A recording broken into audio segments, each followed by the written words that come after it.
এই জয় যোৰহাটৰ ভৱিষ্যত প্ৰজন্মৰ জয়। এতিয়া কথা হৈছে এই বাংলাদেশী কালপ্ৰিটটোক চিৰা আৰু বিৰি খোৱা এই বাংলাদেশী কালপ্ৰিটটোক এৰেষ্ট কৰিব লাগিব লাগিব আৰু লাগিব।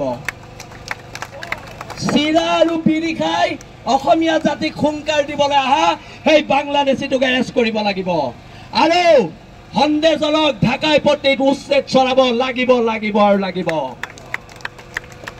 সাংস্কৃতিক চহৰ গোলাঘাটত ক্ষমা কৰিব যোৰহাটত এনেকুৱা ধৰণৰ গুণ্ডামি দাদাগিৰি কোনোবাই সহ্য কৰিব নি?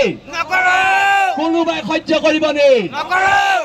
সেইকাৰণে আমি কৈছো আছে হেংদাং লোৱা নাই, ললে হেংদাং ৰক্ষা নাই। এইবাৰ প্ৰত্যুত্তৰ হেংদাঙেৰে দিয়া হ'ব আৰু অসম চৰকাৰক সুধিছো আপোনালোকে বাংলাদেশীলে ভয় কৰে নি? আপোনালোকে যদি বাংলাদেশীলে ভয় কৰে প্ৰেছ মিট দি কৈ দিয়ক আমি ভয় কৰো, তেতিয়া লাচিত সেনাই দায়িত্ব ল'ব ল'ব আৰু ল'ব। আমাৰ এইটো সাহস আছে। আজি যোৰহাটৰ প্ৰত্যেক মানুহক ধন্যবাদ জনাইছো। লাচিত সেনাৰ নোহোৱা যিখিনি মানুহ